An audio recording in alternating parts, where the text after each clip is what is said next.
1427 ہجری کے شہ ثانی کی خانہ سادات میں آموزات 5ویں تقریر سماعت فرمان ہے۔ انتظامیہ پولیس کی جانب سے چونکہ ایک پیغام ہے کہ آج ہم لوگ بہت تھک گئے ہیں، اس لیے تقریر ذرا مختصر ہو جائے تاکہ ہم جا کے آرام کریں۔ تو ظاہر ہے کہ سامعین بھی بہت سے پیدل آئے ہوں گے، وہ بھی تھک گئے ہوں گے، تو دیکھتے ہیں کہ تقریر لمبی کرنا تو آسان ہے، مختصر کرنا بہت ہی مشکل کام ہے۔ تو اس میں ذرا یعنی آپ اسپیڈ سے گاڑی جا رہی ہو یا جہاز، بریک لگانا سب سے مشکل کام ہے۔ اسٹارٹ کر دیا، اسپیڈ بڑھاتے چلے جائیے، تو یہ ذرا ہے مشکل کام، لیکن یہ کہ دیکھتے ہیں کہ جہاز جب چلتا ہے، اگر 1 گھنٹے کی فلائٹ ہے تو 20 منٹ تو لگتے ہیں اس کو اوپر جانے میں، یعنی 20 منٹ کے بعد وہ 35,000 فٹ کی بلندی پہ پہنچتا ہے۔ اب جس حساب سے وہ اوپر گیا ہے، بیچ میں اس کو کم سے کم 20 منٹ چاہیے سفر طے کرنے کے، اب اس کے بعد اس کو اترنا ہے۔ تو 20 منٹ پہلے شہر آنے سے بریک لگ جاتا ہے، یعنی کراچی کا بریک حیدرآباد میں لگتا ہے، لاہور کا بریک ساہیوال میں لگتا ہے۔ ساکت ہو جاتا ہے، کوئی آواز جہاز کے اندر نہیں آ رہی ہوتی، انجن بند، اور اللہ میاں پہ جہاز کو چھوڑ کے، کیونکہ یہ جہاز اڑانے کے اصولوں میں یہ ہے کہ جب اتر رہے ہوتے ہیں تو جہاز کو چھوڑ دیتے ہیں، یعنی اس طرح کہ جیسے کوئی چیز آپ اوپر سے پھینکیں تو جہاز کو چھوڑ دیا جاتا ہے۔ اب وہ چلا جا رہا 35,000 فٹ کی بلندی کو خود ہی اسے نیچے آنا ہے کہ پائلٹ کو تھوڑا تھوڑا لاہور نظر آنے لگے۔ تو اب یہاں پر مسئلہ یہی ہے کہ 20 منٹ اوپر جانے کے، 20 منٹ پڑھنے کے،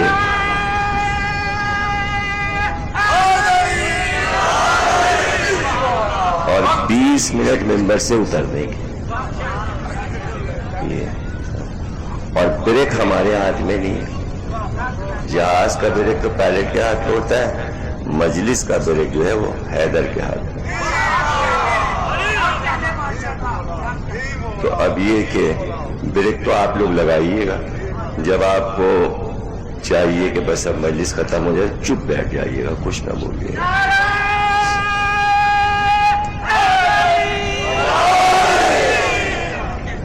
جیسا کہ کل عرض کیا تھا، صورتحال یہ ہے کہ سامعین تمام کے تمام نہیں پہنچے، اس لیے کہ جن کے پاس اپنی سواریاں تھیں وہ تو آسانی سے پہنچ گئے، لیکن جو لوگ دیگر ملکی سواریوں سے آتے ہیں، غیروں کی سواریوں سے، ان کے لیے ظاہر ہے آج دقت تھی۔ اب اگر ہم وہ سب کچھ آج پڑھ دیں گے تو ان کے لیے ذرا سی مایوسی ہوگی کہ وہ نہیں سن پائے، تو ہم اس موضوع کو جو آج شروع کرنا تھا اس کی تمہید آج کیے دیتے ہیں اور موضوع کل شروع کریں گے انشاءاللہ۔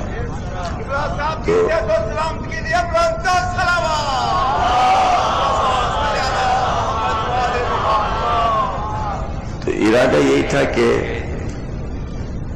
چھوٹے حضرت کی والدہ گرامی جو کتاب میرے ہاتھ میں ہے ان پر تقریر کریں گے، اور وعدہ بھی یہی کیا تھا، لیکن اب ظاہر ہے کہ کل انشاءاللہ سب لوگ ہوں گے تو پھر تقریر ہم کریں گے تاکہ سب لوگ سنیں۔ خواتین بھی نہیں پہنچ پائیں، اور یہ تقریر خواتین کے سننے کی خاص طور سے۔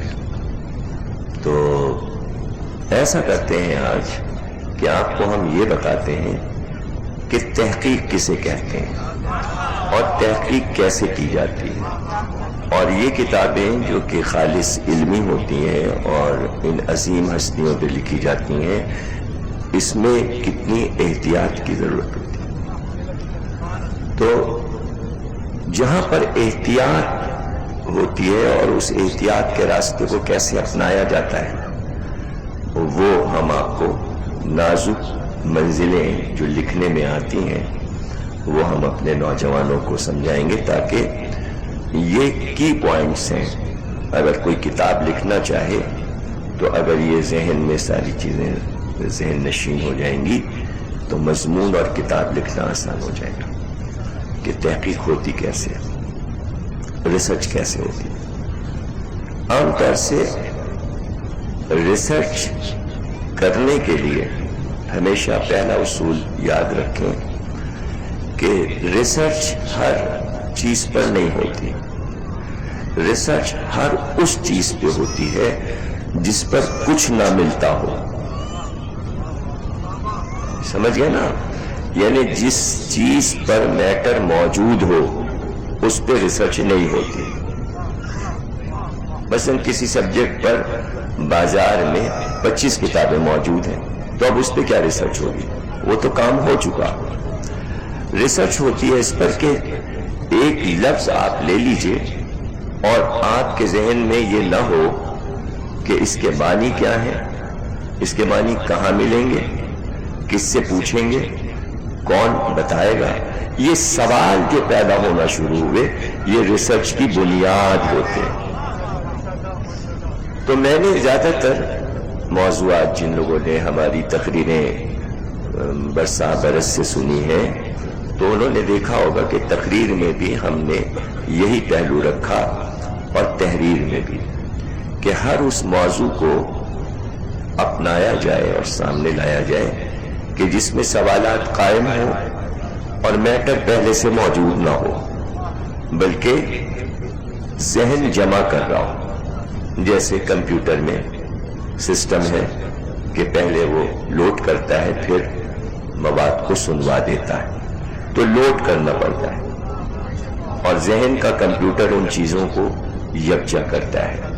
تو تقریر میں تو یہ ہے کہ چونکہ 1 گھنٹے بولنا ہوتا ہے تو ذہن موضوع اٹھا کر تلاش میں گیا ہوتا ہے. بظاہر آپ یہ دیکھ رہے ہوتے ہیں کہ بولا جا رہا ہے، کچھ سنایا جا رہا ہے، لیکن کام کہیں اور ہو رہا ہوتا ہے اور ذہن تلاش میں ہوتا ہے کتابوں میں کہ کہاں سے کیا چیز ہمیں لینا ہے اور کس طرح پیش کرنا ہے. اچھا پھر یہ کہ مواد کو لے لینا اور ہے میٹر کو جمع کر لینا.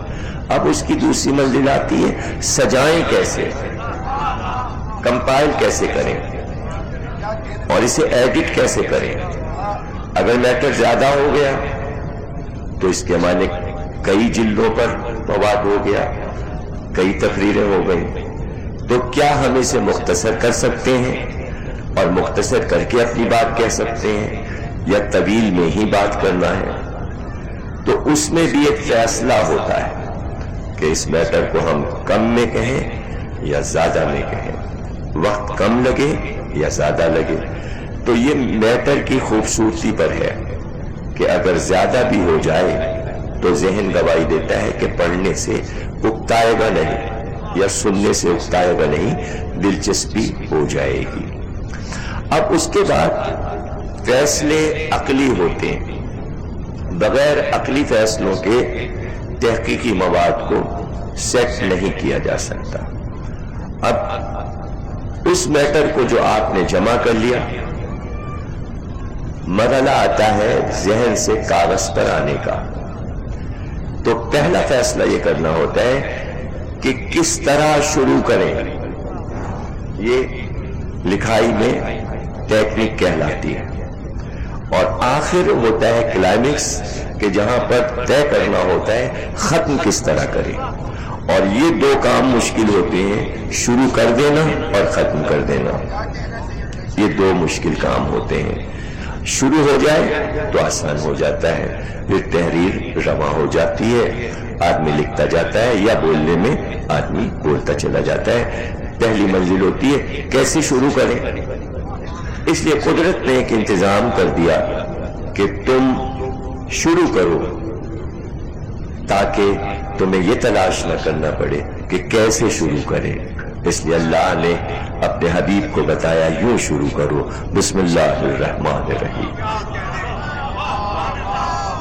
اب بات شروع ہو گئی، یعنی مشکل منزل حل ہو گئی، بات شروع ہو گئی، بات شروع ہو گئی. اب ذہن میں آپ کہے کہ میٹر تو ہے ہی ہے، منزل تھی شروع کرنے کی، بات شروع ہو گئی، میٹر ہے. اب وہ بات آپ کو یاد رکھنا چاہیے کہ میٹر کو سجانا ہے. اس لیے اللہ نے اعلان کروایا اپنے حبیب سے کہ سجاوٹ کیسے ہوگی، زینت کیسے ہوگی. اپنی مجلسوں کو زینت دو ذکر علی سے، یعنی سجاوٹ کا طریقہ بتایا، سجاوٹ کا طریقہ بتایا. اب شروع بھی کر دیا، میٹر سجا بھی لیا. اب تیسری مشکل منزل آئی، ختم کیسے ہو. تو یہ بھی بتا دیا کہ ختم کیسے ہو. اپنی مجلسوں کو ختم کرو حسین کی شہادت پر، حسین کے مسائل پر. تو جہاں اصول طے ہیں کہ شروع کیسے ہو، سجایا کیسے جائے اور بات ختم کیسے کی جائے، تو وہاں نہ کوئی الجھن ہے نہ پریشانی ہے. لوگ بات شروع کر دیتے ہیں، پتہ نہیں ہوتا کیسے شروع کرنا ہے. آج تک کسی کو یہ نہ پتہ چلا دنیا دار کو کہ اپنی چیزوں کو سجایا کیسے جاتا ہے، کتاب ہو، تحریر ہو یا تقریر ہو، اور یہ بھی نہیں پتا کہ ختم کہاں پر کیا جاتا ہے. تو ہمارے پاس یہ تینوں چیزیں ہیں، شروع کرنے کے لیے، سجانے کے لیے، ختم کرنے کے لیے. اب رہ گیا کہ درمیانی کام یہ ہے کہ جس طرح آپ نے کمپیوٹر میں دیکھا ہوگا کہ جب لوڈ ہو رہی ہوتی ہے تقریر یا کوئی میٹر، آپ اس کو لوڈ کر رہے ہوتے ہیں، تو جیسے پرندہ دانے چن چن کے لاتا ہے، تو اس طرح ایک تیر چل رہا ہوتا ہے، ایک لکیر چل رہی ہوتی ہے کمپیوٹر میں کہ وہ جا رہا ہے لا رہا ہے، جا رہا ہے لا رہا ہے. یہ عمل دماغی تحریر اور تقریر کے درمیان میں اپنے عمل کو جاری رکھتا ہے. میٹر لا رہا ہے، رکھ رہا ہے، لا رہا ہے، رکھ رہا ہے. اس کو کس جگہ رکھنا ہے، تو جہاں سے اٹھایا ہے اور اٹھا کر رکھنا ہے، اس کے لیے ایک اصول دے دیا. اس کا بھی اصول دے دیا. وہ کیا اصول دے دیا؟ اصول دے دیا کہ ظلم کے کیا معنی ہے. لفظ ظلم دے دیا اور متعارف کرا دیا کہ اس لفظ کو پہچانو، اور اس کے معنی بتا دیے کہ ظلم کیا ہے. ظلم کے معنی ہے صحیح چیز کو صحیح جگہ پہ رکھنے کے بجائے غلط جگہ رکھ دو. یعنی ایک آدمی کو یہاں نہیں بیٹھنا اور وہ بیٹھ جائے، یہ ہے ظلم. اسے کہتے ہیں ظلم. یعنی جو اس کے بیٹھنے کی جگہ نہیں تھی وہ بیٹھ گیا، اسے کہتے ہیں ظلم. عام طور سے لوگ سمجھتے ہیں قتل کر دینا ظلم ہے، کسی کا مال چھین لینا. نہیں، چیز کو ہٹا کر غلط جگہ پہ رکھ دینا، یہ ہے عربی میں ظلم کے معنی. تو جب آپ لفظ ظلم کے معنی جان گئے تو کبھی آپ صحیح چیز کو صحیح جگہ سے نہیں ہٹائیں گے. یہی وجہ ہے کہ آج تک آپ کے ذہن میں علی کا نمبر نہیں بدلا. آپ غدیر سے علی کو ہٹانے کے لیے تیار نہیں ہو. آپ نے ہٹایا اور ظلم ہوا.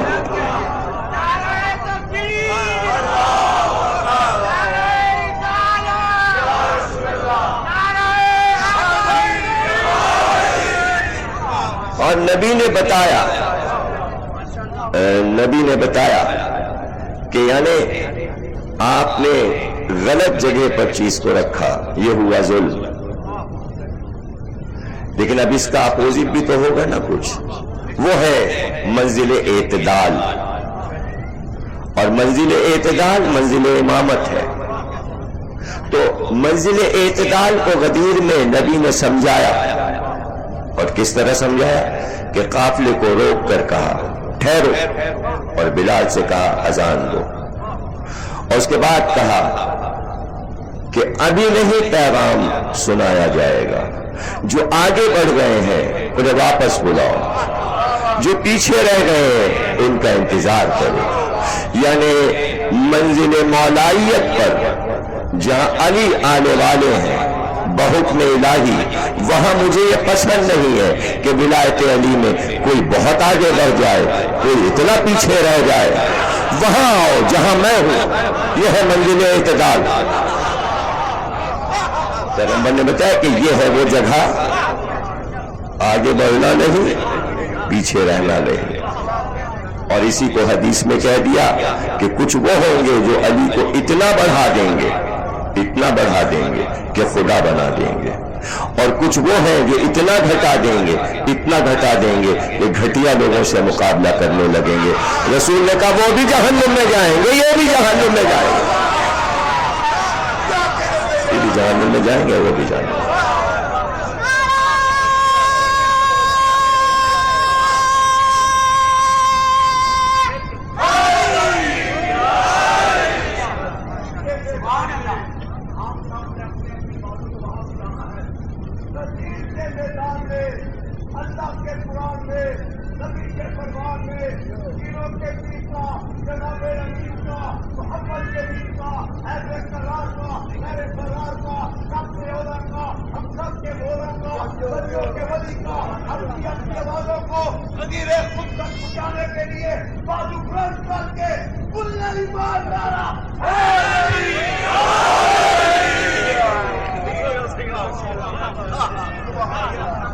تو اس تمیزی، حالانکہ میں تحقیق سمجھا رہا ہوں، حالانکہ میں تحقیق کو سمجھا رہا ہوں. تو اب جب آپ کے ذہن میں یہ بات آ گئی تو تحریر میں بھی ایسا ہی ہوتا ہے کہ کہیں ہم اپنے لفظ کو غلط جگہ نہ رکھ دیں،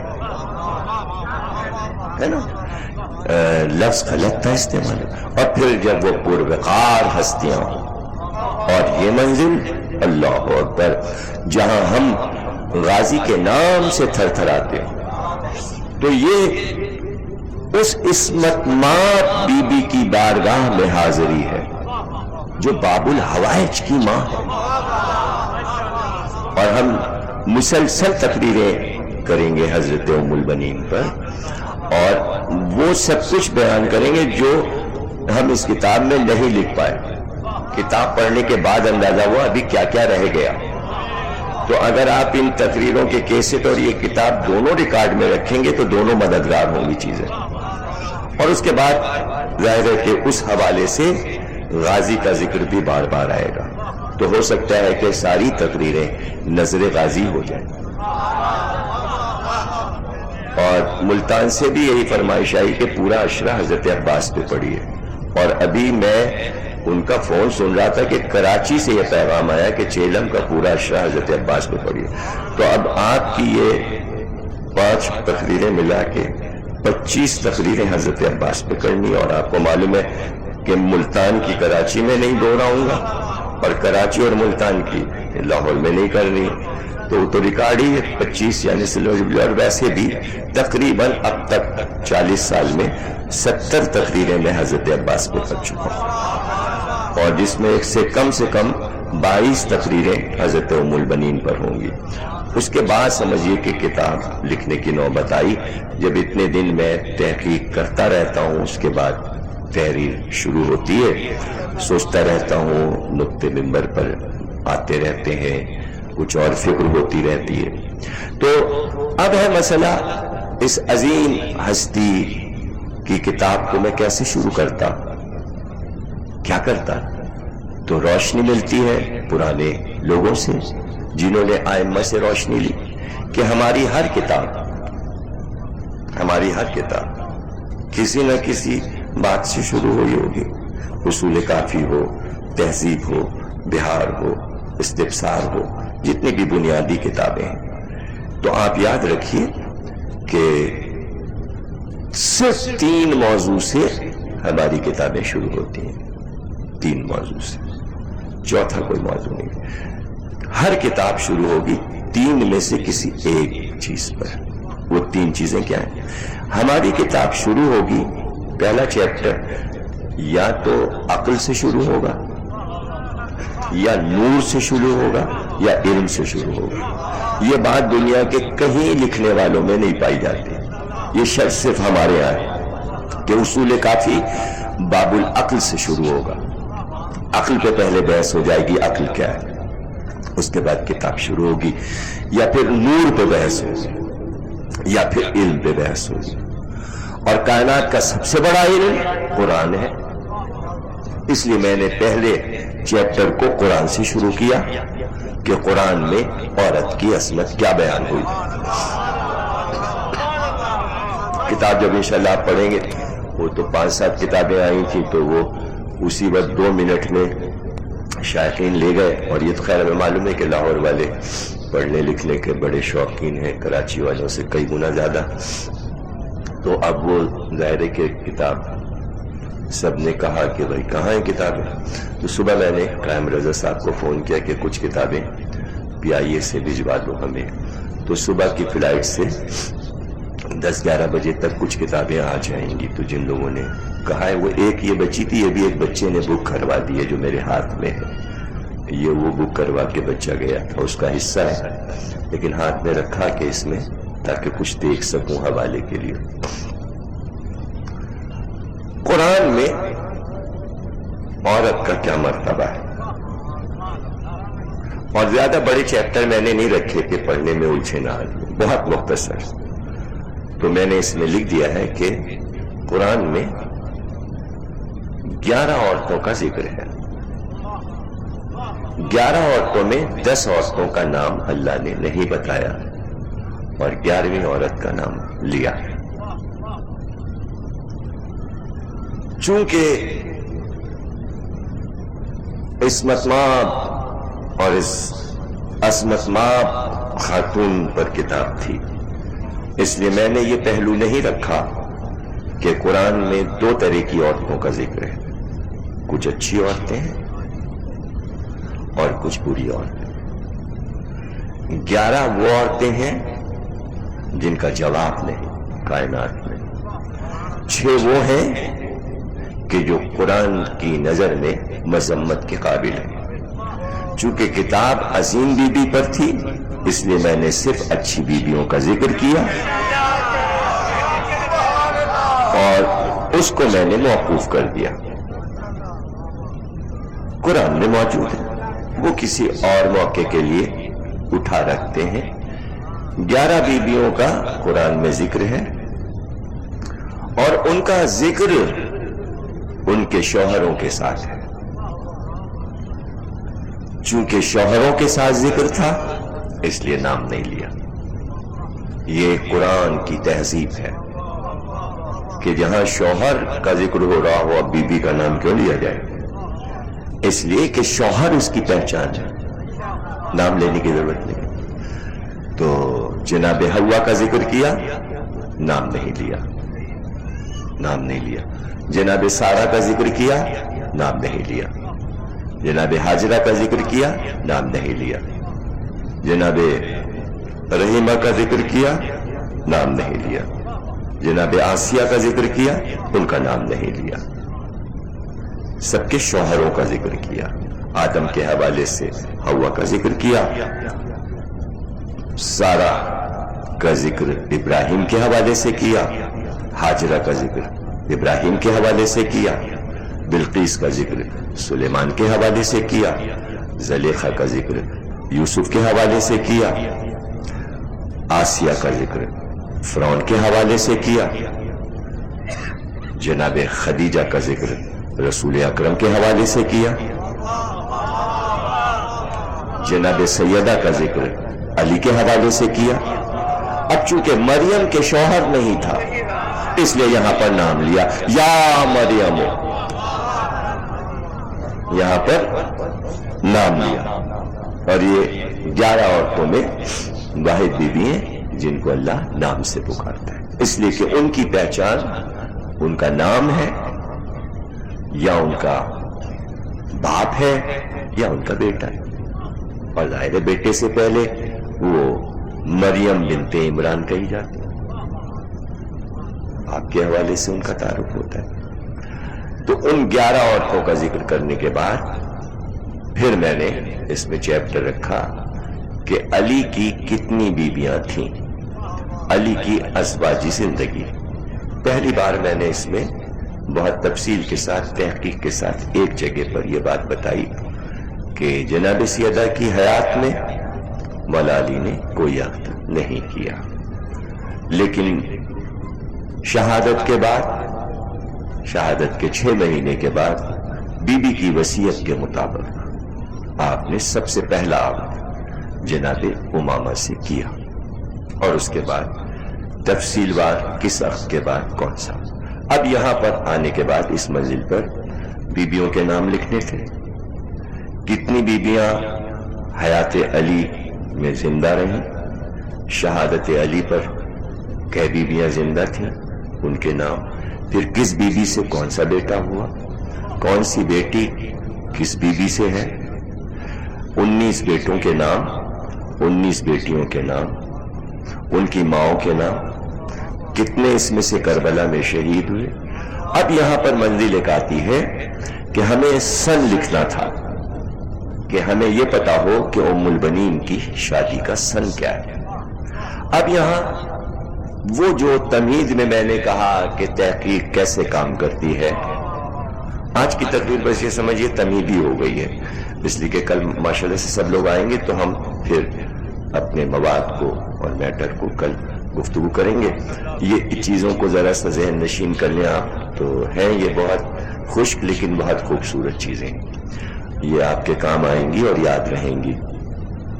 یہاں پر مشکل یہ آ جاتی ہے کہ پہلے ہم مورخ کی آپ کو پریشانی بتائیں اور اس کی الجھن بتائیں اور اس کی منتشر المزاجی بتائیں اور اس کی ناعاقبت اندیشی بتائیں اور اس کا محقق نہ ہونا بتائیں. اس لیے کہ ہر مورخ محقق نہیں ہوتا، ہر عالم محقق نہیں ہوتا. یہ ایک الگ شعبہ ہے، جب تک کہ اس شعبے کو اپنائے گا نہیں، وہ فقیہ ہو سکتا ہے، مجتہد ہو سکتا ہے، عالم ہو سکتا ہے، ضروری نہیں کہ وہ محقق بھی ہو. تو اس شعبے سے جب تک مدد نہیں لے گا وہ محقق نہیں بن سکتا. اور محقق بننے کے لیے تحقیق کے وہ پوائنٹس میں آپ کو بتاتا ہوں کہ کہاں پر تحقیق ہوتی ہے اور کس طرح ہوتی ہے. اب یہاں پر وہ بات ہم آپ کو بتاتے ہیں کہ جو 14 صدیوں سے ہر مورخ غلطیاں کر رہا ہے، وہ چاہے شیعہ مورخ ہو یا سنی مورخ ہو. پہلے میں غلطی بتا دوں، پھر میں بتاؤں اس کو کیسے صحیح کیا جاتا ہے تحقیق میں. اب وہ غلطی سنیے. غلطی یہ ہے کہ ایک وقت میں مورخ تینوں کاموں کو چاہتا ہے کہ ثابت ہو جائے، اور وہ کسی طرح تینوں کام سیٹ نہیں کر پا رہا. اب وہ 3 کام کیا ہے؟ پہلی بات وہ یہ ثابت کرنا چاہتا ہے کہ جناب سیدہ کی شہادت کے بعد جو دوسرا عقد حضرت علی نے کیا وہ ام البنین سے کیا، یعنی وہ اس عقد کو تمام شادیوں پر اولیت دینا چاہتا ہے مورخ. وجہ نہیں معلوم، وجہ بھی نہیں معلوم کہ کیوں وہ ایسا چاہتا ہے. تو ایک طرف تو وہ یہ لکھ دیتا ہے کہ شہادت کے فوراً بعد جو شادی حضرت علی نے کی دوسری، وہ حضرت ام البنین سے کی، لکھ دیا اس نے. اب وہ یہ لکھ کے بھول گیا کہ ہم پیچھے کیا لکھائیں. اب آگے وہ اس پر مزید ہے دوسری بات پر کہ حضرت عباس کربلا میں 32 برس کے ہو گئی نا 2 بات. اب تیسری بات پر بھی مزید ہے کہ شادی کے 1 سال کے بعد حضرت عباس پیدا ہوا. اب وہ یہ چاہتا ہے یہ تینوں باتیں میری ثابت ہوں. چونکہ تینوں باتیں ثابت کرنا چاہتا ہے اس لیے پورا میٹر جو ہے وہ غلط ہو جاتا ہے. اب کیسے غلط ہو جاتا ہے سنیے. جناب سیدہ کی شہادت 11 ہجری میں ہوئی. اگر سال بھر کے بعد بھی شادی کو مانے تو 12 ہجری میں شادی ہوتی، اور 12 ہجری سے کربلا کے واقعے تک 61 ہجری تک 48 سال بنتے ہیں.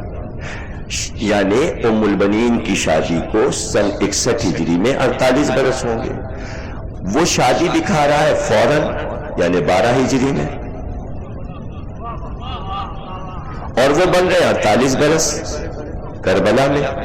اب وہ یہ چاہتا ہے کہ عباس کو دکھائے کہ شادی کے 1 سال بعد پیدا ہوئے، جب 1 سال بعد پیدا ہوں گے تو کربلا میں ہوں گے 47 برس کے، لیکن یہ چاہتا ہے کہ میں 32 برس کا بھی لکھوں۔ تو تینوں باتیں غلط لکھ کر اور اس کے بعد نتیجہ اخذ کرنا چاہتا ہے میتھمیٹکس کی طرح کہ صحیح نتیجہ برآمد ہو، لیکن جب آپ نے سوال ہی غلط کیا ہے، ضرب اور تقسیمی غلط کیا ہے، تو نتیجہ جو برآمد ہوگا آپ کے سوال کا وہ غلط ہوگا، اس لیے کہ ہو ہی نہیں پائے گا۔ اس لیے کہیں پر اس کو یہ سوچنا پڑے گا کہ ہم کسی ایک پوائنٹ پر پہلے تحقیق کر لیں۔ تو اس لیے ہم اس پوائنٹ پر رکے کہ حضرت علی نے بعد جناب سیدہ پہلی شادی کب کی، پھر دوسری کب کی، پھر تیسری کب کی، اور پھر چوتھی کب کی، اور پھر پانچویں کب کی، اور ان سنوں کو نکالنے کے لیے ہمیں تاریخ میں یہ ڈھونڈنا پڑا کہ ہم یہ ثابت کر سکیں کہ اسی سن میں شادی ہوئی، اور وہ واقعے سے سن نکالنا ہے۔ اس لیے ہم نے واقعے سے سن نکالا، یعنی بعد وفات نبی سب سے پہلا واقعہ جو ہوا وہ زکوٰۃ والوں سے جنگ تھی۔ زکوٰۃ والوں سے جنگ تھی، مالک بن نویرہ سے لڑائی تھی، مالک بن نویرہ کے قبیلے سے جنگ ہوئی، اور جنگ ہونے کے بعد ان قبیلے کی عورتیں گرفتار ہو کے مدینے آئیں۔ تو یہ واقعہ 11 ہی ہجری کا ہے۔ اسی قبیلے کے گرفتار قیدیوں میں محمد حنفیہ کی والدہ خولہ بنت منظور حنفیہ بھی آئیں۔ تو 11 ہجری میں امامہ کا عقد 6 مہینے کے بعد ہوا۔ یہ جناب سیدہ کے بعد دوسرا عقد ہے، تیسرا محمد حنفیہ کی والدہ سے۔ تو اب بعد وفات سیدہ 2 بیویاں آ چکی، اب تیسری خاتون آتی ہیں، اس لیے کہ 12 ہجری میں عین التمر کی جنگ ہوتی ہے، اور اس میں جو قیدی آتے ہیں اس میں ایک بی بی صحبہ آتی ہیں جنہیں ام حبیب کہا جاتا ہے، اور ان سے مولا علی عہد کرتے ہیں۔ ان سے 2 بچے جڑواں پیدا ہوتے ہیں، ایک بیٹا عمیر اطرف اور ایک بیٹی رقیہ۔ یہ دونوں جڑواں پیدا ہوتے ہیں، بھائی اور بہن۔ رقیہ کی شادی جناب مسلم سے ہوتی ہے۔ عمیر اطرف علی کے بیٹوں میں وہ بیٹے ہیں جنہوں نے سب سے زیادہ عمر پائی، 85 برس حیات رہے، اور تمام جاگیر جائیداد علی کے متولی یہی اوقات کے قرار پائے تھے جو مولا علی کا وقت تھا غریبوں کے لیے، اور آخر تک یہی وقت کے رہے۔ اور جتنے بھی آپ دیکھتے ہیں کہ آوان ہیں جو سادات میں ہیں، آوان میں 2 طرح کے لوگ ہیں، ایک ملک آوان ہے، ایک سادات آوان ہے۔ جو سادات آوان ہیں وہ عمیر اطرف کی اولاد ہے، یہ مولا علی کے وہ بیٹے ہیں۔ 4 بیٹوں سے آپ کی نسل چلی، علاوہ امام حسن اور امام حسین کے 2 تو معصوم ہیں جن کی نسل چلی، ان کے علاوہ جو بیٹے ہیں ان میں سے 4 بیٹے وہ ہیں جن کی نسل اب تک جاری ہے۔ اس میں ایک عمیر اطرف بھی ہیں، اور بہن ان کی رقیہ بی بی ہیں جو حضرت مسلم کی زوجہ ہیں۔ تو اب حضرت ام البنین کی شادی محمد حنفیہ کی والدہ، عمیر اطرف کی والدہ جناب امیمہ، ان کے بعد ہوتی ہے، اور شادی ہوتی ہے 20 ہجری میں۔ حضرت عباس 1 سال بعد پیدا ہوں گے، تو اب جا کے عمر بنے گی 32 اور 34 کے درمیان، اور یہی لوگوں نے لکھا ہے کہ 32 یا 34 بہت بڑھائی ہے عمر تو 38، زیادہ تر اسرار 34 اور 32 پر ہے، بڑے علماء نے 38 بھی لکھی ہے۔ اور ایک طرف ہم یہ بھی لکھ دیتے ہیں کہ صفین میں 17 برس کے تھے۔ تو مورخ بعد میں اگر اپنی تحریر پڑھ لیا کرے تو اسے پتا چلے کہ اس نے کیا کیا، یہ ہوا کیا۔ یہ سارے سسٹم کو میں نے صحیح کیا ہے اس پوری کتاب میں آپ پائیں گے۔ یعنی آپ حضرت عباس کی ساری سوانحات خرید لائیے اور سب پڑھ ڈالیے، اس کے بعد آخر میں میری کتاب پڑھیے گا تو وہ جو الجھا ہوا سسٹم سب کی کتابوں میں ملے گا، خاص طور سے العباس کراروی صاحب کی کتاب، اس میں جو غلطیاں تھیں وہ سب میں نے اس میں درست کر دی۔ اس میں ایک بہت بڑی غلطی جو مولانا کراروی صاحب نے کی تھی، العباس جو کہ مشہور کتاب ہے حضرت عباس کی سوانحات، اس کی میں نے بہت ہی سختی کے ساتھ اس میں آپ پائیں گے کہ اس غلطی کو ہم نے درست کیا ہے۔ اور وہ غلطی کیا ہے؟ اور چونکہ کراروی صاحب نے لکھا تو بعد کے سب لوگوں نے اس کو نقل کیا، اور وہ بات یہ ہے کہ بعد کربلا حضرت عباس کی زوجہ نے عقد ثانی کر لیا۔ میں نے اس میں تصحیح کی ہے اور میں نے اس کی دلیل دی ہے، مزید میں تقریر میں بھی آپ کو دلیل دے دوں کہ دنیا کی تمام ملکوں میں اور تمام قوموں میں یہ دستور ہے کہ جو کسی فوج کا سپہ سالار ہوتا ہے اور جب وہ کارنامہ کرتا ہے تو اس کو ایوارڈ ملتا ہے۔ ایوارڈ بیوی کو دیا جاتا ہے، لیکن اس میں یہ شرط ہوتی ہے کہ اگر یہ بیوہ دوسرا عقد کرے گی تو جو نشان حیدر ملے گا سپہ سالار کو وہ چھین لیا جائے گا۔ کائنات کی سب سے بڑی فوج حسین کی ہے، کائنات کا سب سے بڑا سپہ سالار عباس ہے، سب سے بڑا ایوارڈ عباس نے لیا ہے، غازی کا لقب لیا ہے۔ غازی کی زوجہ غازی کی زوجہ ہے، وہ غازی کے ایوارڈ کو ہاتھ سے نہیں دے گی، اس لیے عقد ثانی نہیں ہو سکتا۔ یہ تاریخ کی سازش تھی اور اپنے پرائے سب اس کا شکار ہو گئے، بلکہ میں نے یہ ثابت کیا ہے کہ کربلا کی کسی بیوہ بیوی نے عقد ثانی نہیں کیا، اور اس کی سب سے بڑی وجہ یہ ہے کہ جناب ام رباط کو عرب کے بڑے رئیسوں نے پیغام دیا تھا کہ ہم سے عقد ثانی کیجئے، تو جو جواب بیوی نے دیا ہے وہ قیامت تک کے لیے ایسا ہمالیہ ہے کہ جس کا جواب نہیں ہو سکتا۔ آپ نے فرمایا کہ میں رسول کی بہو ہوں اور قیامت تک رسول کی بہو رہوں گی، میں کسی کمتر کی بہو کیسے بن جاؤں؟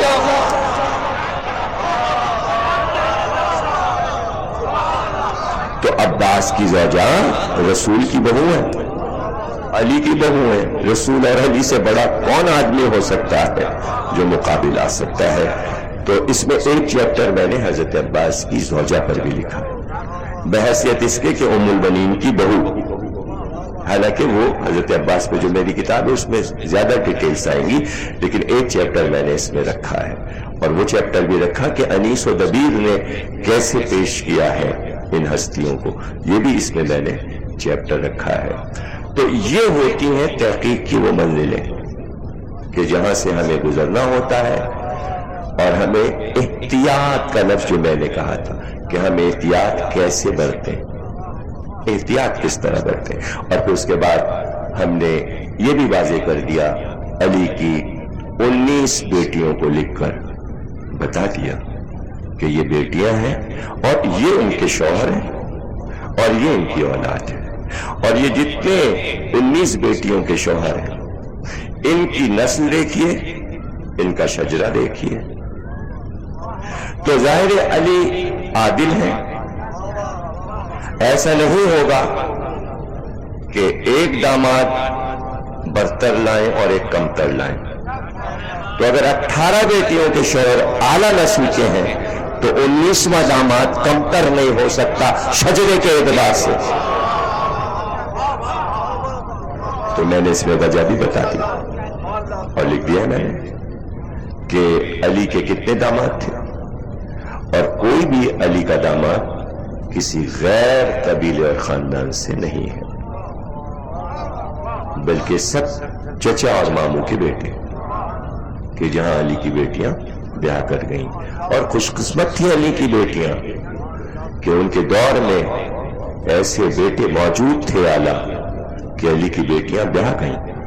ورنہ ساتویں امام کے دور تک آتے آتے سادات کو اتنا قتل کیا گیا کہ گھر میں رشتے ختم ہو گئے، اور بعض ائمہ کی بیٹیاں ایسی گھر میں رہی کہ ان کی شادیاں نہیں ہو سکی، جیسے معصومہ خون، اس لیے کہ کفو نہیں ہے۔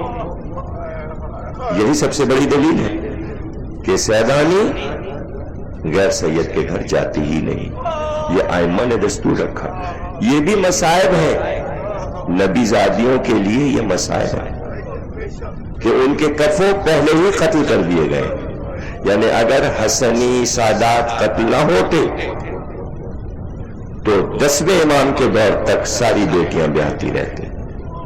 ایک وقت میں 85 اولاد حسن کو ایک ہی قید خانے میں، خوبصورت، یعنی لکھا ہے تاریخ میں کہ روئے زمین پر ان کے حسن، ان کے علم اور ان کے اعلیٰ نسل کی مثال کائنات میں نہیں تھی، ایسے 85 آدمی ایک وقت میں حسن کی اولاد میں قتل کر دیے گئے اور عرب سے نکال دیا گیا، ان کو انہیں چھپنا پڑا، اور یہی عالم ہر امام کی اولاد کے ساتھ رہا۔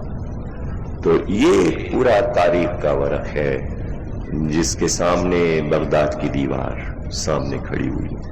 پھر اس میں اہم ترین چیپٹر جو ہم نے لکھا ہے، جو آپ پڑھیں گے، علاوہ بی بی کے حالات کے، ام البنین کے، کہ ہم نے اس میں ام البنین کی اولاد نسل در نسل کہ کتنے پوتے حضرت عباس کے پروتے ہوئے، اور کون کہاں کا گورنر تھا، کہاں کا صوبیدار تھا، کون عالم تھا، اور پشتہ پشت حضرت عباس کے خاندان میں عالم کے علاوہ کوئی نہیں نکلا، اور صرف علم کی بنیاد پر انہیں بڑے بڑے منصب لوگ پیش کرتے تھے کہ یہ اس منصب کے لائق ہیں، اور اس میں ایسے بھی پوتے ہیں حضرت عباس کے کہ ابراہیم جلدقہ ہوتے ہیں حضرت عباس کے، جلدقہ لفظ ان کے ساتھ لکھا جانے لگا۔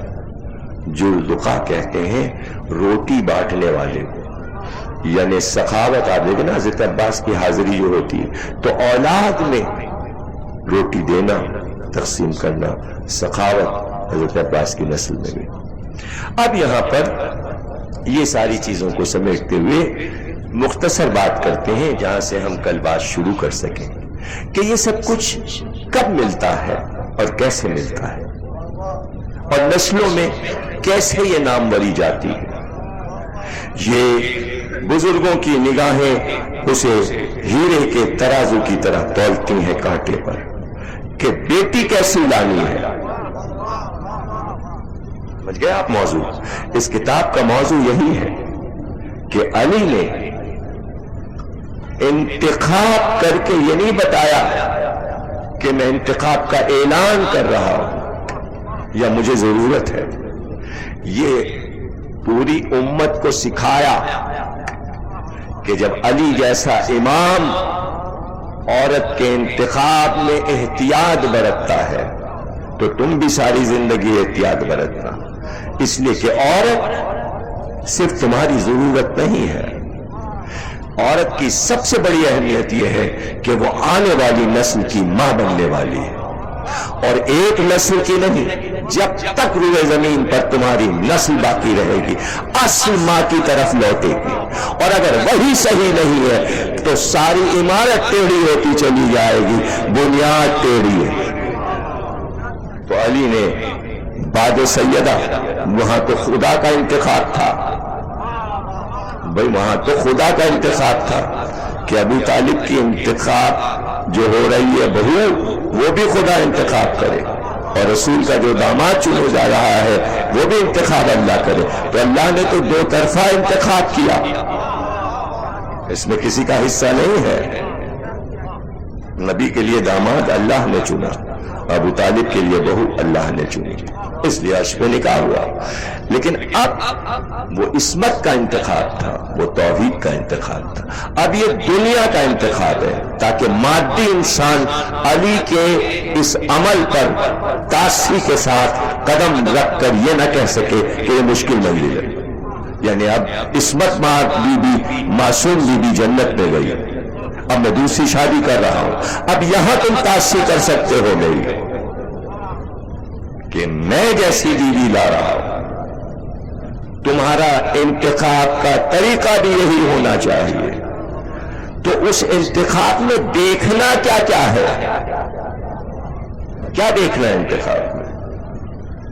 تو کسی بھی خاندان کی اعلیٰ نسل ہونے کے لیے چند چیزیں سمبلز بن جاتی ہیں، اور وہ ہمارے پاس ہیں۔ سب سے بڑی چیز جو ہوتی ہے کہ ہم کہیں کہ بھئی ہمیں نہیں معلوم، ہمیں نہیں پتا تھا۔ نہیں، آپ کو ایک چیز معلوم ہے اور آپ اس پہ عمل کرتے ہیں۔ وہ کیا ہے کہ جب رشتے کی بات ہونے لگتی ہے تو کوئی کہے صاحب فلاں جگہ کر لیجیے، ہاں فلاں صاحب یہاں کر لیجیے، تو آپ جواب دیتے صاحب ایسا خاندان بتائیے جو ہمارے ٹکر کا ہو۔ تو یہ تو آپ کو معلوم ہے کہ آپ جہاں بھی کریں گے اپنے اسٹیٹس کے مطابق کریں گے۔ اب جو بھی آپ کا اسٹیٹس ہو اس پہ بحث نہیں ہے۔ ایک شریف انسان کا کیا اسٹیٹس؟ شرافت، نجابت، ایمانداری، یہی ایک معاشرے کا اصول ہے کہ اسی کو اچھا کہا جاتا ہے جو ہر طریقے سے معاشرے میں ایماندار ہو، عبادت گزار ہو، دین پر عامل ہو، دینی ہو، اچھی نسل کا ہو، صورت شکل کا اچھا ہو، یہی ساری چیزیں دیکھی جاتی ہیں۔ تو جو چیزیں آپ میں پائی جا رہی ہیں کہ آپ دینی بھی ہیں، عبادت گزار بھی ہیں، مجلسی بھی ہیں، اچھی شرکیں بھی ہیں، اچھی نسل بھی ہے، خاندان بھی اچھا ہے، تو اب آپ کو کوئی لڑکی بتائے تو آپ کہیں گے ہماری ٹکر کا بتاؤ رشتہ۔ یہ علی نے اصول دیا، یہ علی نے اصول دیا کہ ہمیشہ اپنے معیار کے مطابق۔ تو اب ذرا سوچئے کیا کائنات میں علی سے بڑا کوئی شجاع تھا؟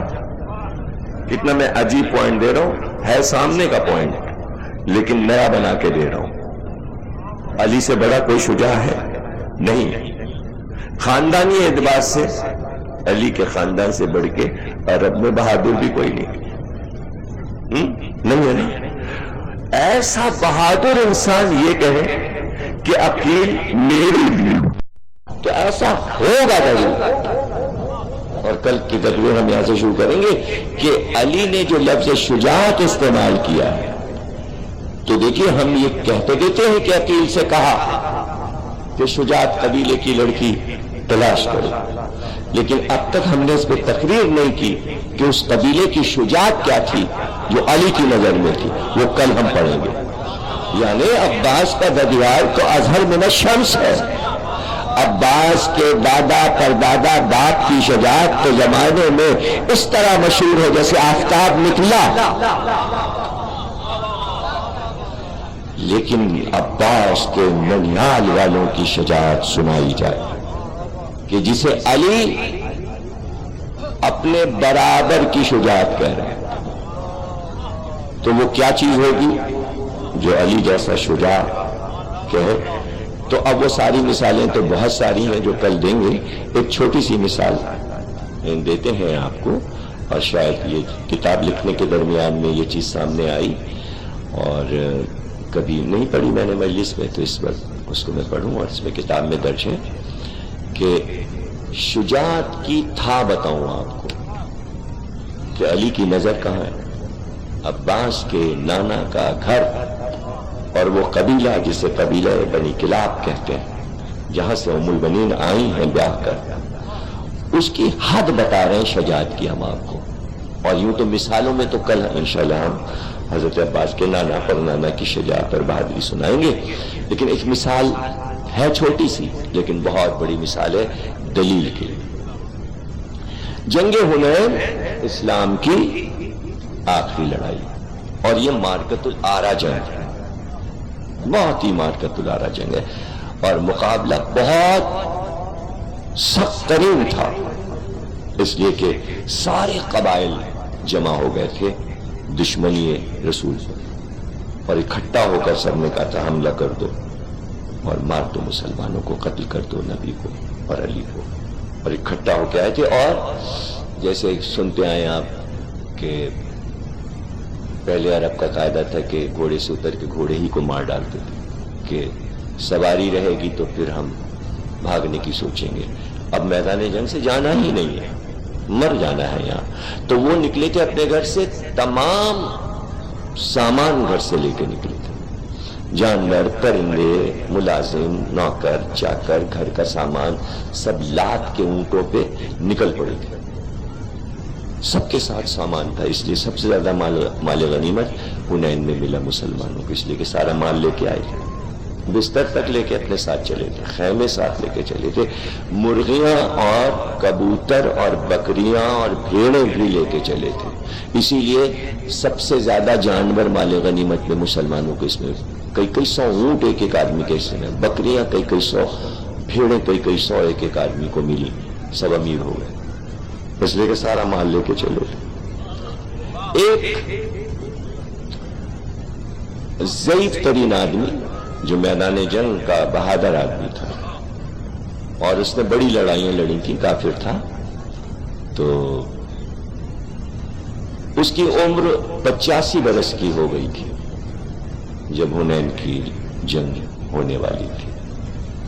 تو اس بزرگ کو ہر لڑائی میں قبیلے والے لے کے آتے تھے، تجربے کار بزرگ تھا، تو اس سے پوچھا کرتے تھے کہ جیت ہوگی یا ہار، اور وہ اتنا ماہر تھا کہ وہ بتا دیتا تھا کہ کون کون سا قبیلہ جیتے گا اور کون ہارے گا۔ تو اس استاد کو لے کے آئے تھے، اس لیے کہ قیامت خیز مارکا تھا، مر گئے تو مر گئے یا پھر فتح ہے تو فتح ہے۔ سامان لے کے گھر سے نکلے تھے، اسے بلایا اور بلا کر کہا کہ ہم اس طرح نکلے ہیں، سارے قبیلے اکٹھا ہوئے ہیں اور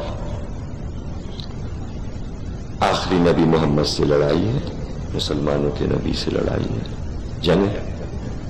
تو وہ اندھا تھا، نابینا ہو گیا تھا، تو اس نے کہا، سب سے پہلا سوال کیا اس نے تمام بہادروں سے، سپہ سالاروں، کہ یہ بتاؤ کہ کیا تمہارے ساتھ عرب کے سارے قبیلے شامل ہیں؟ انہوں نے کہا سب شامل ہیں۔ کہا تو کیا قبیلہ بنی کلاب بھی تمہارے ساتھ شامل ہے؟ تو سب نے ایک ساتھ چیخ کر کہا نہیں، قبیلہ بنی کلاب ہمارے ساتھ شامل نہیں ہوا۔ اس نے انکار کر دیا کہ ہم تمہارے ساتھ نہیں لڑنے جائیں گے محمد سے۔ تو کہا بدبختی ہے تمہاری، تم جنگ ہار گئے اور ایسی ہارو گے کہ بھاگنے کا رستہ نہیں ملے گا۔ یہ ہے عباس کا ننیال، قدرت نے نہیں چاہا کہ حنین میں عباس کا ننیال محمد سے لڑنے آئے تاکہ بعد میں عباس کو کہیں کوئی تانا دے کہ تمہارے ننیال والے محمد سے لڑے تھے۔ صلوات پڑھیے گا۔ قبیلہ بنی کلاب نہیں آیا، یہ تمہاری بدبختی ہے، تم جنگ ہار گئے۔ اتنا بہادر قبیلہ تھا کہ اگر وہ شامل ہو جائے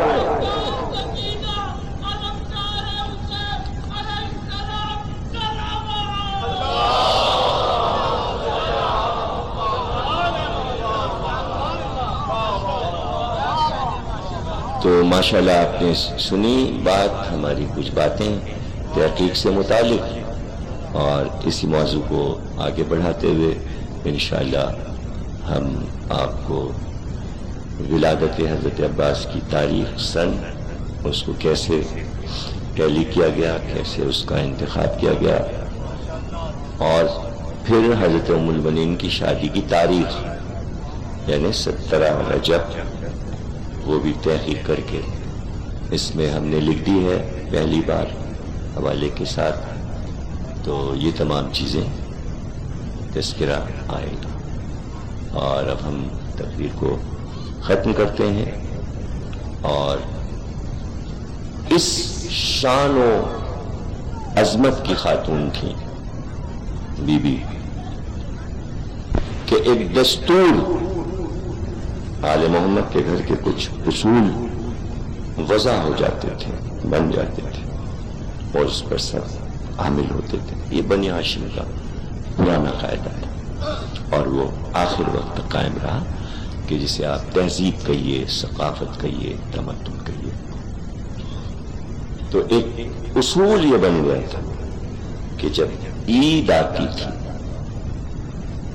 جب عید کا دن آتا تھا، تو ہمیشہ تمام اولاد علی حضرت زینب کی سرداری میں تمام بیٹیاں، تمام بیبیاں، تمام علی کی بھانجی بھتیجیاں حضرت زینب کے ساتھ عید کے دن سب سے پہلے حضرت عباس کے گھر یعنی ام البنین کے گھر جاتی تھی. یہ میں نے اس میں تفصیل لکھی. بڑے بڑے علماء نے یہ لکھا کہ عید کے دن حضرت زینب ام البنین کی زیارت کو جاتی تھی. اور میں نے اس میں واضح کیا کہ ام البنین کی زیارت کا لفظ جو علماء نے لکھا ہے یہاں احتیاط برتنا چاہیے. زینب جاتی ہیں اس صحن کو دیکھنے کہ جہاں ابھی میری چادر کے محافظ کھیل رہے ہیں. میرے 4 بھائی عباس، جعفر، عبداللہ، عمران، 4 بھائیوں کے پاس زینب جاتی ہیں. سب کو لے کے سواری اترتی تھی، شہزادی کا استقبال ہوتا تھا. ثانیہ زہرا آئیں، تقریر ختم ہو گئی. آخری جملہ عرض کر دوں نصیحت کے طور پہ اور پھر آپ کے لیے دعا کروں. یہ سن لیا نا آپ نے، اس کو پھر سے سن لیجیے. ہر عید پر بھائی ایک جملہ کافی ہے رونے کے لیے. آپ سمجھ گئے ہوں گے، آپ سے زیادہ ذہین سامع کون ہو سکتا ہے کہ ہر عید پر زینب سب سے پہلے حضرت ام البنین کے گھر پہ سواری منگا کے جاتی ہیں. اور جب جاتی ہوں گی تو ساتھ میں اور بھائی بہن ہوتے ہوں گے، لیکن جب اس گھر میں داخل ہوتی ہوں گی تو 4 بھائی. اگر اس سلسلے کو آپ عباس اور تینوں بھائیوں کی پیدائش کے بعد سے شروع کریں تو کتنے برس بنتے ہیں؟ یعنی ایک عید پہ گئی عباس سال بھر، دوسری عید پہ گئی عباس 2 برس کے ہیں، 10 برس کے بعد گئی عباس 10 برس کے ہیں. تو وہ دن بھی تو آیا ہوگا کہ عید پہ گئی ہوں گی جناب زینب تو حضرت عباس 18 برس کے ہوں گے. پھر ایک ایسی عید آئی ہوگی کہ برابر کے 4 بھائی، عباس 32 برس کے جوان ہوں گے. تو ہر عید اپنے فرق کے ساتھ آ رہی ہے، یعنی ہر عید مزید خوشیاں لا رہی ہے. گھر روشن ہوتا جا رہا ہے، چاند بڑھتے جا رہے ہیں. اور پھر ام البنین کا گھر جس میں 4 چاند لگ گئے. محاورہ یہاں آ کے صحیح ہو جاتا ہے کہ ام البنین کے گھر میں 4 چاند تھے، اسی لیے وہ ام البنین کہلاتی تھی، 4 بیٹوں کی ماں. اور ایک عید ایسی بھی آئی ہوگی، ایک عید جب جناب زینب گئی ہوں گی ام البنین کے پاس عید کی مبارکباد دینے، تو ایک ایسی بھی عید آئی ہوگی کہ جو کربلا سے پہلے کی عید ہوگی، جو کربلا سے پہلے کی عید ہوگی. اور یہ معلوم ہے کہ اب اس کے بعد کی جو عید ہوگی تو اس گھر کے چاند نہ نظر آئیں گے. جملہ یہ کہنا ہے کہ پھر کربلا کے بعد بھی تو عید آئی ہوگی، کربلا کے بعد بھی تو عید آئی ہوگی. تو کربلا کے بعد جو عید آئی اور جب اس عید پر حضرت زینب ام البنین کے گھر میں اتری تو کوئی آواز نہیں تھی. کسی مرد، کسی بچے، کسی جوان، ایسا ویران اور خاموش گھر جو بولتا ہوا گھر تھا. اس گھر میں زینب اتر رہی تھی، نہ عباس نظر آ رہے تھے. تقریر ختم ہو رہی ہے، یہ جملے یادگار ہے جو بولنے جا رہا ہوں. اس گھر میں نہ عبداللہ تھے نہ عمران تھے، زینب کے جوان بھائی نہیں نظر آ رہے تھے. اب یہ بتائیے کہ وہ زینب جو بھرے گھر میں ہمیشہ آتی رہی ہے، ام البنین کا سامنا کیسے ہوگا؟ وہ 4 بھائی زینب کربلا میں کھو کر آئی ہے. آج ام البنین سے کیا کہیں گی؟ زینب خاموش تھی، کچھ بھی نہ کہا، لیکن لیکن ام البنین آگے بڑھی اور کہا بی بی آج تو بتا دو، آج تو یہ بتا دو، مجھے یہ بات بتا دو کہ جب عباس گھوڑے سے گرا تو کیا واقعی اس کے ہاتھ کٹ گئے تھے؟ تو یہ تو بتاؤ گرا کیسے؟ عباس جب زمین پہ آیا تو سہارا کیسے؟